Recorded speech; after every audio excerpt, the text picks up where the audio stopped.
Hello future doctors, welcome back to our channel ayurvedic future. तो कैसे हैं बच्चों आप सभी लोग। आई होप आप सभी बच्चे बहुत बहुत अच्छे होंगे और आपकी प्रिपरेशन भी बहुत अच्छी चल रही होगी, है ना बच्चों। तो वैसे ही जैसे कि हमने आपको बहुत सारे पेपर सॉल्व करवा दिए हैं, आपकी यूनिवर्सिटी के भी बहुत सारे पेपर सॉल्व करवाए हैं, अदर यूनिवर्सिटीज़ हैं जिनके अब भी 2023 में पेपर हुए उनके भी आपको सॉल्व करवाए हैं। प्लस हमारी जो PYQ सीरीज़ है जिसमें लास्ट 10 ईयर के क्वेश्चंस बता रखे हैं, जो 100% फिक्स क्वेश्चन आते ही आते हैं, वो भी हमने बच्चों आपको सॉल्व करवा दिए हैं। प्लस आज हम आपको एक क्वेश्चन पेपर सॉल्व करवाएंगे जो है अपना MUHS यूनिवर्सिटी का, जिसके पेपर अभी हुए थे और वो भी आपके बैच का 2023 बैच का पेपर है। वो भी कब हुआ था अपना 2025 के अंदर, ठीक है। तो ये पिछले ही महीने पेपर हुआ था, ये आप ही के बैच का पेपर है बच्चों। तो ये भी हम आपको सॉल्व करवा देते हैं। आई होप आपने पिछले पेपर्स हमारे PYQ सीरीज सब कुछ सॉल्व कर ली होगी। अगर आपने सब कुछ अच्छे से पढ़ा है तो बच्चों आपका कहीं से कोई मार्क्स नहीं कटेगा, ठीक है बच्चों, और आपके बहुत बहुत अच्छे नंबर आएंगे, ठीक है। तो आज अपन अपना MUHS यूनिवर्सिटी का पेपर सॉल्व करते हैं, ठीक है। तो देखो हम आपको बताते हैं कि इसमें कौन कौन से क्वेश्चन आए हुए हैं। तो देखो आप PYQ लास्ट जो पेपर हमने आपको करवाए हैं वो, और जो हम आपको आज पेपर करवाएंगे ये तो आप छोड़ के बिल्कुल मत जाना, क्योंकि क्वेश्चंस यहीं से रिपीट होते हैं, ठीक है बच्चों। तो अपन सॉल्व करेंगे। देखो MCQ तो हम यहाँ पे आपको नहीं प्रोवाइड कर सकेंगे, क्योंकि यूनिवर्सिटी में MCQ की जो शीट होती है वो बच्चों से ले ली जाती है, ठीक है। तो वो MCQ नहीं मिल पाते, बट हम आपको लॉन्ग आंसर और शॉर्ट आंसर क्वेश्चंस पूरे पूरे सॉल्व करवाएंगे। तो आप सॉल्व करना और कहीं से आपका कोई क्वेश्चन गलत ना हो, इसलिए आप पूरा वीडियो एंड तक देखना, ठीक है बच्चों। तो फर्स्ट क्वेश्चन है अपना, देखो ऋतु दोष और रस के बीच में संबंध स्पष्ट करो। तो देखो ये वेरी वेरी इजी क्वेश्चन है जो हर बच्चे को आता होगा, ठीक है। बट फिर भी हम आपको एक ट्रिक से याद करवाते हैं, क्योंकि बच्चा मेनली क्या करता है, उसकी छोटी छोटी मिस्टेक होती हैं जिससे उसका पेपर क्या हो जाता है, गलत हो जाता है, और वो MCQ भी यहीं से बनेगा। तो हम देखो आपको पूरा बता दें कि ऋतु का दोष और रस के साथ क्या संबंध होता है। तो देखो पहले आप किसके साथ देखोगे, ऋतु के साथ, ऋतु का दोष के साथ। तो देखो आपको शिवग्री याद रखना है। शिवग्री मतलब शिशिर, वसंत, अपना ग्रीष्म, ये तो हो गया अपना शिवग्री, फिर वर्षा, फिर अपना शरद, और फिर लास्ट ऋतु अपनी कौन सी आ गई, हेमंत, ठीक है। तो ये क्या हो गया अपना शिवग्री। तो इससे आप अपने दोष याद रखो कि कौन से ऋतु में संचय हो रहा है, कौन से में इसका प्रकोप हो रहा है, कौन से में शमन हो रहा है, कौन से दोष का। तो उससे आपको सारे क्वेश्चन सही होंगे और यहाँ से MCQ भी आता है बच्चों, ठीक है। तो आपको देखो एक चीज याद रखनी है, वसंत में किसका प्रकोप हो रहा है, इसमें हो रहा है कफ का प्रकोप, ठीक है। फिर देखो ये प्रकोप वाली आप ऋतु याद रख लेना, संचय प्रसर आपको हम याद करवा देंगे, ठीक है। वर्षा में किसका प्रकोप होता है, वात का प्रकोप, ठीक है।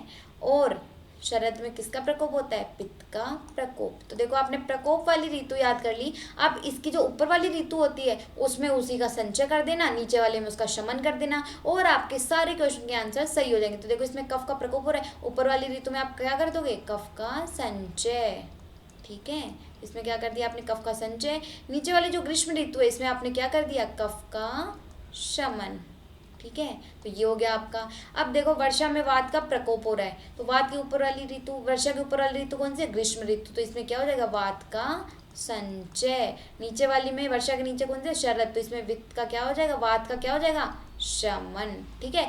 ऐसे ही शरद में क्या हो रहा है, पित्त का प्रकोप। ऊपर वाली ऋतु में क्या हो जाएगा, पित्त का संचय। नीचे वाली ऋतु में क्या हो जाएगा, इसमें प्रकोप हो रहा है तो इसमें क्या हो जाएगा, पित्त का शमन। तो देखो आप इस ट्रिक से याद रखोगे, आपका कोई क्वेश्चन गलत यहाँ से नहीं होगा। तो ये तो हो गया अपना ऋतु का किसके साथ, अपने दोषों के साथ संबंध। अब अपन देखते हैं अपना किसके साथ, अपन देखेंगे अपना, देखो हम आपको यहाँ पे बता देते हैं अपना, देखो हम आपको बताएंगे कि इसकी जो कौन सी बातें हैं, इसकी जो मतलब कि इसके रस हैं वो कैसे कैसे इससे संबंधित हैं। तो देखो आप साथ में देखते जाना ताकि आपके और भी कोई क्वेश्चन यहाँ पे गलत ना हो, ठीक है बच्चों। तो अब देखो अपन क्या, वही अपन को शिवग्री याद रखना है, शिशिर, वसंत, ग्रीष्म, वर्षा, शरद और ये अपना कौन सा हो गया, हेमंत।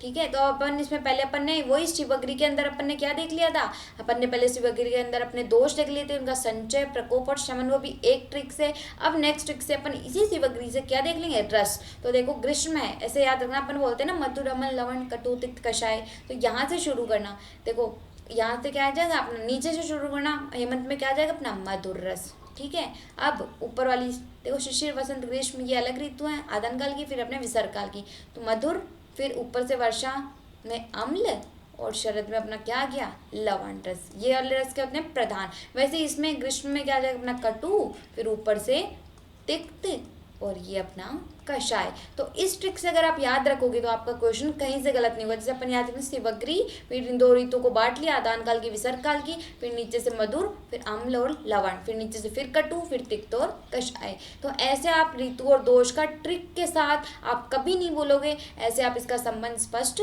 कर सकते हो। ठीक है बच्चों, नेक्स्ट क्वेश्चन है अपना कफ दोष के प्रकार और उसके कार्य लिखने हैं। तो कफ दोष के प्रकार आप टिक से याद रख सकते हो, जिसका क्या नाम है, KBS एट पीक। तो पीक तो सिर्फ आपको याद करने के लिए, और इसकी ट्रिक है KBS एक बच्चा है जो कहाँ पे है, एट पीक लेवल। तो KBS, तो K से क्या हो जाएगा आपका क्लेदक कफ, B से बोधक कफ, S से श्लेष्मक कफ, A से अवलंबक कफ, T से अपना तर्पक कफ। तो KBS एट पीक, पीक तो आपको सिर्फ याद रखना है, और KBS एट से आपके कफ के प्रकार याद हो गए। और कफ के स्थान वही जो आपको बहुत अच्छे से समझा रखे हैं, पर्व, उर, और इसमें भी जो स्पेशल स्थान होता है वो क्या होता है अपना उरय प्रदेश। ठीक है, तो आप ध्यान रखना जो ये आपको बताए गए हैं, ये वेरी वेरी इंपॉर्टेंट क्वेश्चन है। इसमें आपको 5 नंबर का क्वेश्चन है, तो आप कोशिश करना इसको इलेबोरेट करके अच्छे से श्लोक के साथ लिखो। अगर लास्ट टाइम पे आपको श्लोक नहीं याद हो रहे हैं तो बच्चों आपको जितने श्लोक याद है ना, आप उतने श्लोक अच्छे से रिवाइज करके जाओ, क्योंकि लास्ट टाइम पे आप जितने श्लोक याद करोगे आपको याद नहीं होंगे, आप उनको भूल जाओगे।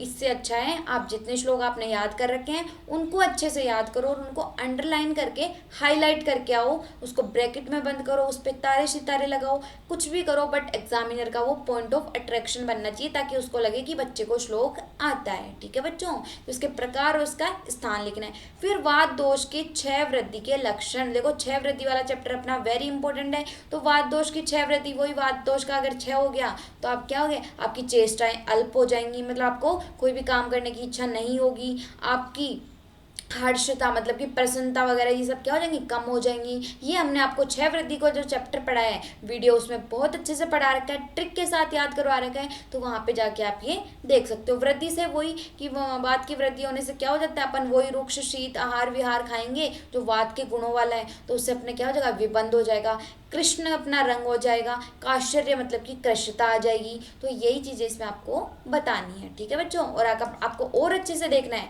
तो आप वहाँ पे जाके देख सकते हो। पॉसिबल नहीं है कि हम यहाँ पे आपको पूरा एक्सप्लेन करें, क्योंकि वीडियो बहुत बड़ा बन जाएगा और आप देख भी नहीं पाओगे, क्योंकि बच्चों आपका पेपर है, तो इसलिए आपको सिर्फ आइडिया दिया जा रहा है शॉर्ट में कि कौन से क्वेश्चन में आपको क्या करना है। अगर आपको अच्छे से देखना है तो आप हमारे वीडियो लेक्चर जाके देख सकते हो। ठीक है बच्चों, नेक्स्ट आपका क्वेश्चन है आहार परिणाम कर भाव। देखो आहार परिणाम कर भाव और अष्टाहार विधि, ये 2 चैप्टर बहुत बहुत इंपॉर्टेंट है। ठीक है, तो आहार परिणाम कर भाव पहली बात तो होते कितने होते अपने 6। कौन कौन से, उष्मा, उष्मा के साथ आप क्या लोगे, अपनी अग्नि, वही अपनी अग्नि 13 प्रकार की, जठराग्नि, अपनी भूताग्नि, अपनी धात्वाग्नि, वो कैसे कैसे आहार का पाचन कर रही है। ठीक है, वो बताना है। वायु, वायु से आपका जो समान वायु है वो अन्न को लेके जा रही है आमाशय तक, फिर वहां पे जाके उसका पाचन हो रहा है। क्लेदक कफ उसको क्या प्रदान कर रहा है, द्रवता, क्लेदनता, जिससे वो अन्न क्या हो रहा है, स्निग्ध हो रहा है। ठीक है, स्नेह भाग प्रदान करना, काल, संयोग, ये सब क्या है अपने आहार परिणाम कर भाव। तो ये सब आपको क्या करना है यहाँ पे एक्सप्लेन करने हैं। ठीक है, नेक्स्ट आपका क्वेश्चन है मानस प्रकृतियों के प्रकार बताने हैं, फिर सात्विक प्रकृति का आपको यहाँ पे वर्णन करना है। तो मानसिक प्रकृति कितनी होती है बच्चों, मानसिक प्रकृति वही अपनी 3 प्रकार की, कौन सी, सात्विक प्रकृति, राजसिक प्रकृति और अपनी तामसिक प्रकृति। ठीक है, सात्विक में 6 से सात्विक, 6 से 7, राजसिक में 6 एक कम, तामसिक में अपनी 3। इसमें आपको वही सारों के नाम लिखने हैं, ब्रह्म, वारुण, ये सारे जितने भी सात्विक प्रकृति है। राजसिक में वही अपने सारे भूत प्रेत के नाम, राक्षस, असुर, प्रेत, इन सब के नाम लिखने हैं। तामसिक में वही अपने वानस्पत्य, मातस्य, पैसु, ये सब के नाम आपको लिखने हैं। इसके सारे प्रकारों के नाम लिखने हैं। प्लस जो आपकी सात्विक प्रकृति है कौन सी, वही सारे इसमें देवताओं के नाम आएंगे, ब्रह्मा, वारुण, कुबेर, इन सब का आपको एक एक दो दो लक्षण यहाँ पे समझाना है। ठीक है, तो ये हो गया अपना।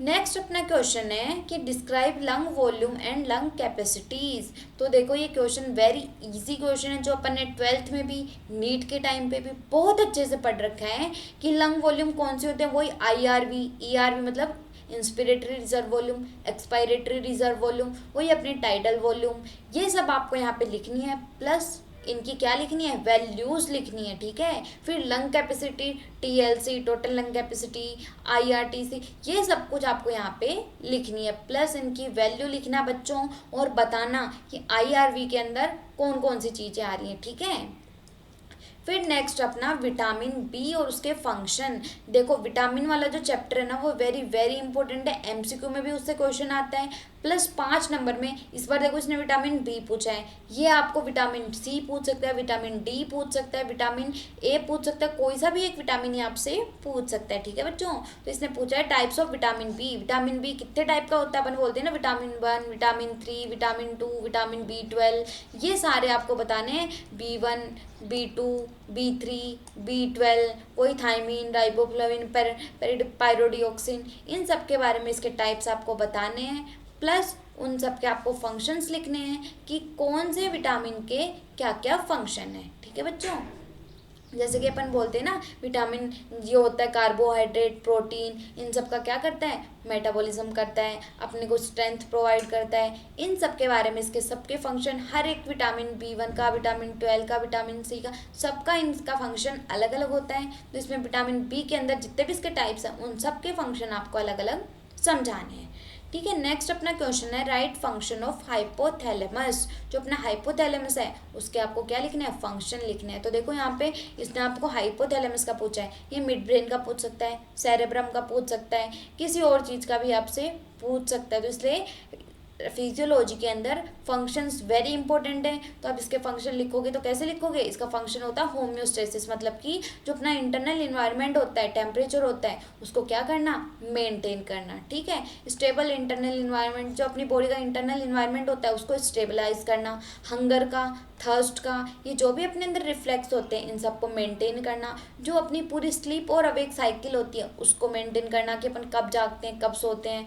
प्लस जो हार्मोन सिंथेसिस होते हैं इन सबको मेंटेन करना किसका काम है, अपने हाइपोथैलेमस का। ठीक है बच्चों, तो ये आप ध्यान रखना, ये आपके हाइपोथैलेमस के फंक्शन है। तो आप ये मत सोचना कि हमसे इतना सा क्वेश्चन पूछा हम 5-6 पे मतलब कि 5-6 पॉइंट्स लिख के छोड़ देंगे हम, नहीं बच्चों, आपको 1 से 1.5 पन्ना, 1.5 से 5 नंबर का क्वेश्चन है तो आपको 2 पन्ने मिनिमम भरने हैं। ठीक है बच्चों, और कैसे पेज लिमिट आप मेंटेन करोगे ये भी हमने वीडियो बना रखा है, वहाँ जाके आप देख सकते हो कि एक क्वेश्चन को आपको कितना टाइम देना है, कहाँ कहाँ से आपको क्या क्या चीज़ करनी है। 5 नंबर का क्वेश्चन है तो आपको 2 पेज भरने हैं, 10 नंबर का क्वेश्चन है तो आपको कितने पेज भरने हैं, तो ये सब कुछ आपको बताना है। ठीक है, ये हमने उसमें बता रखा है। प्लस पेज लिमिट में आपको बता रखी है, डिस्क्रिप्शन में हम आपको लिंक प्रोवाइड कर देंगे, वहाँ पे जाके आप वीडियो देख सकते हो। फिर नेक्स्ट अपना क्वेश्चन है long answer question. Long answer question की बात करें तो देखो बच्चों, पहली बात तो आप टाइम लिमिट मैनेज करना, क्योंकि बहुत बार ऐसा होता है कि अपने पास टाइम कम पड़ जाता है और अपन को क्वेश्चन आ रहा होता है, तो ये गलती अपन को नहीं करनी। अपन को टाइम मैनेज करना है, अपना पेज लिमिट मैनेज करनी है। ठीक है बच्चों, तो अपन देखते हैं अपना फर्स्ट क्वेश्चन जो है पित्त दोष की निरुक्ति, स्थान, गुण, कर्म और रंजक पित्त को सविस्तार वर्णन करना। देखो वात पित्त कफ हमने आपको बहुत अच्छे से पढ़ा रखा है, एज इट इज जैसे एग्जाम में लिखना है वैसे हमने षट क्रियाकाल भी आपका चैप्टर बहुत इंपॉर्टेंट है, 6 वृत्ति, ये कुछ इंपॉर्टेंट चैप्टर हैं जो हमने आपको बहुत अच्छे से पढ़ा रखे हैं एज फॉर्मेट, अब वहां से जाके देख सकते हो। ठीक है, तो वही पित्त दोष की निरुक्ति क्या हो जाएगी, अपनी तप संतापे, मतलब कि जो अपनी बॉडी में संताप ताप प्रोवाइड करे उसको अपन क्या बोलते हैं, अपना पित्त दोष बोलते हैं। इसके स्थान, वही पित्त दोष के स्थान क्या हो जाएंगे वो लिखने हैं आपको। फिर इसके गुण, मतलब कि वही साइज नहीं, युक्षणम, तीक्ष्णम, द्रव्य, अम्लम, सर्ग, कटु, ये किसके गुण होते हैं, अपने पित्त के गुण होते हैं। प्लस जो अपना रंजक पित्त होता है उसको आपको अच्छे से एक्सप्लेन करना है, और ये हमने हमारे वीडियो में बहुत अच्छे से एक्सप्लेन कर रहा है कि रंजक पित्त क्या होता है। तो देखो रंजक पित्त का स्थान वही अपने आचार्य ने क्या माना है, वाग्भट ने, कि अपने यकृत और प्लीहा। और रंजक पित्त का स्पेशल कार्य क्या होता है कि रंजन करना। रंजक पित्त का काम रंजन करना मतलब कि कलर देना। जो अपने ब्लड का कलर होता है, जो रेड कलर पिगमेंटेशन होता है, वो कौन देता है, अपना रंजक पित्त, मतलब रंजन करना। कलर देने का काम किसका होता है, अपना रंजक पित्त का। ठीक है, तो आपको यही डिटेल में समझाना है। फिर नेक्स्ट क्वेश्चन अपना अवस्थापाक और विपाक के भेद स्पष्ट करते हुए इसके बारे में, अवस्थापाक के बारे में सविस्तार वर्णन करना है। तो देखो अवस्थापाक और जो अपना विपाक होता है उसमें क्या डिफरेंस होता है। अवस्थापाक में देखो क्या होता है, अपन मुख से जो अपना आहार ग्रहण करते हैं, समान वायु उसको लेके जाती है आमाशय तक, फिर क्लेदक कफ उस पर काम करता है, तो वो अपना आहार का क्या हो जाता है, अपनी जठराग्नि द्वारा उसका पाचन हो जाता है। ठीक है, फिर ये तो हो गया अपना अवस्थापाक। अवस्थापाक के बाद अपना विपाक क्या होता है, देखो जो अपना आहार रस हो गया, जठराग्नि की क्रिया हो गई, फिर उसके बाद में रस बनने के बाद जो अन्य रस उत्पन्न होता है, ठीक है, उसको अपन क्या बोलते हैं, अपना विपाक बोलते हैं। और अवस्थापाक अपने कितने प्रकार का होता है, तो देखो ये सबको पता है। एक होता है अपना मधुर अवस्थापाक, अम्ल अवस्थापाक और अपना कटु अवस्थापाक। अब इसमें कौन कौन से रस आते हैं वो देखो आप। मधुर में मधुर रस और एक अपना आ जाएगा लवण रस। अम्ल में अपना अम्ल रस ही आएगा, और कटु में क्या आ जाएगा, अपना कटु, तिक्त और कषाय, ये अपने तीनों रस आ जाएंगे। ठीक है, वही मधुर रस की वजह से क्या होता है, कफ का प्रकोप होता है। अम्ल की वजह से अपना पित्त का प्रकोप होता है, कफ की वजह से अपना वात का प्रकोप होता है। तो ये आ गए आपके अवस्थापाक। फिर आपको एक एक को समझाना है कि जैसे कि कफ का होने से क्या हो जाता है, पित्त का होने से क्या होता है, अम्ल उद्गार आने लगती हैं। कटु अवस्थापाक से क्या हो जाता है, परिपिंडित पक्वश्य हो जाता है। ये सारी चीज़ें आपको इसमें समझानी है, प्लस विपाक का इसमें यहाँ पे आपको वर्णन करना है। ठीक है बच्चों, कि विपाक में कौन से में शुक्र, जैसे अपन बोलते हैं ना, मधुर अवस्थापाक में क्या होता है, शुक्र की वृद्धि होती है। बाकियों में क्या होता है, बाकी अम्ल और कटु में शुक्र का नाश होता है।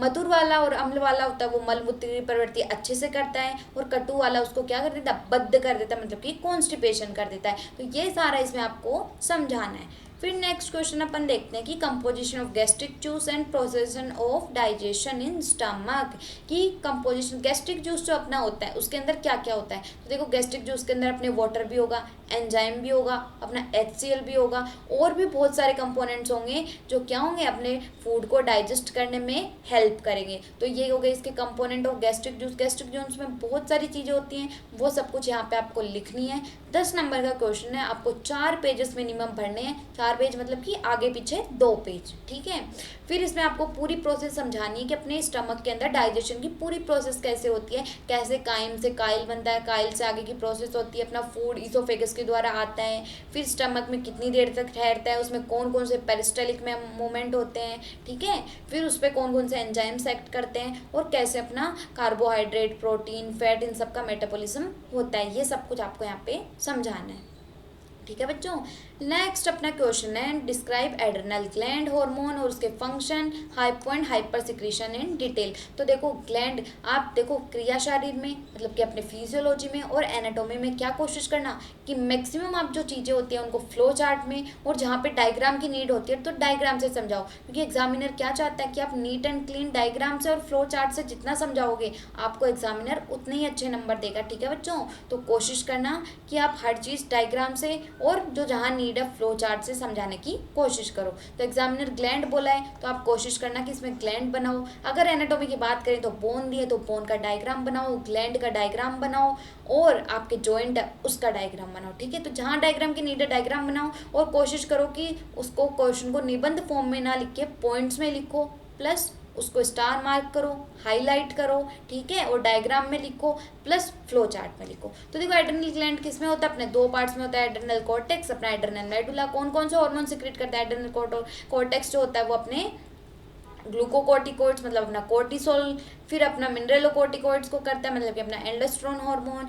फिर इसमें क्या आ जाता है अपने एंड्रोजन्स मतलब कि अपने जो सेक्स हार्मोन्स होते हैं उसको रिलीज करता है। तो एड्रेनल कॉर्टेक्स ये वाले हार्मोन करते हैं, इनके क्या क्या फंक्शन होते हैं, जो अपनी सेक्सुअल एक्टिविटी होती है उसको मेंटेन करना, अपने जो Na+K+ आयंस होते हैं मिनरल्स के उनको मेंटेन करना, जो अपना ग्लूकोज का लेवल होता है उसको मेंटेन करना। तो ये तो हो गए अपने कॉर्टेक्स के काम। मेडुला क्या होता है, अपने 2 हार्मोन सिक्रेट करता है, एपिनेफ्रिन और अपना नोरेपिनेफ्रिन। ये फ्लाइट फाइट एक्शन करता है, ठीक है, इमीडिएट एक्शन लेने का काम करते हैं। ये सब के फंक्शन आपको समझाने हैं। फिर आपको ये बताना है कि अपना एड्रेनल हार्मोन अगर ज़्यादा सीक्रेट हो गया तो उससे क्या होगा, और अगर वो कम सीक्रेट हो जाएगा तो उससे क्या क्या होगा। तो ये आपको डिटेल में समझाना है, ठीक है बच्चों। तो ये देखो अपने MUHS का पेपर अपना पूरा डिस्कस कर लिया है, जो अपना 2025 में ही आया है, 2023 बैच का पेपर है ये। तो ये क्वेश्चन पेपर आप सॉल्व करके जाना, छोड़ के मत जाना बच्चों, ठीक है। तो ये आप अच्छे से पढ़ना। और बच्चों देखो आप अच्छे से पढ़ो, हमने आपको बहुत अच्छे से पढ़ाया, हर वीडियो लेक्चर बहुत अच्छे से पढ़ाया है, हर एक पेपर आपको बहुत अच्छे से कराया, PYQ सीरीज आपको अच्छे से करवाई है। मेन मोटिव अपना क्या है, हमारे चैनल का एक ही मोटिव है बच्चों हमारा, कि आपके किसी के बैक नहीं लगे। क्योंकि बैक लगने के बाद बच्चे क्या हो जाते हैं, डिप्रेशन में आ जाते हैं, उनको बहुत बुरा लगता है। तो हम यही कोशिश करते हैं कि किसी बच्चे के बैक नहीं लगे और हर बच्चा अच्छे मार्क्स स्कोर करे, और हमारी तरफ से हर बच्चा टॉपर हो अपनी अपनी कॉलेज का, ठीक है बच्चों। तो आप अच्छे से पढ़ो और अच्छे मार्क्स स्कोर करो, and all the best for your exam. अच्छे से पेपर दे के आना और एकदम पेपर को फोड़ के आना, ठीक है बच्चों। और मेन चीज़, अगर आपको हमारा चैनल अच्छा लग रहा हो, आपकी मैम जो आपको पढ़ा रही है वो अच्छा लग रहा हो, तो हमारे चैनल को लाइक करें, शेयर करें, सब्सक्राइब करें, ठीक है बच्चों। और आप सभी अपने फ्रेंड्स को, आपके यूनिवर्सिटी के अंदर जितने भी कॉलेजेस आते हैं, आपके जितने भी फ्रेंड्स हैं, सबको सर्कुलेट करो, ताकि सभी बच्चों को इस चीज़ का फ़ायदा हो सके, ठीक है बच्चों। ओके, ऑल द बेस्ट, पढ़ते रहिए। Thank you so much.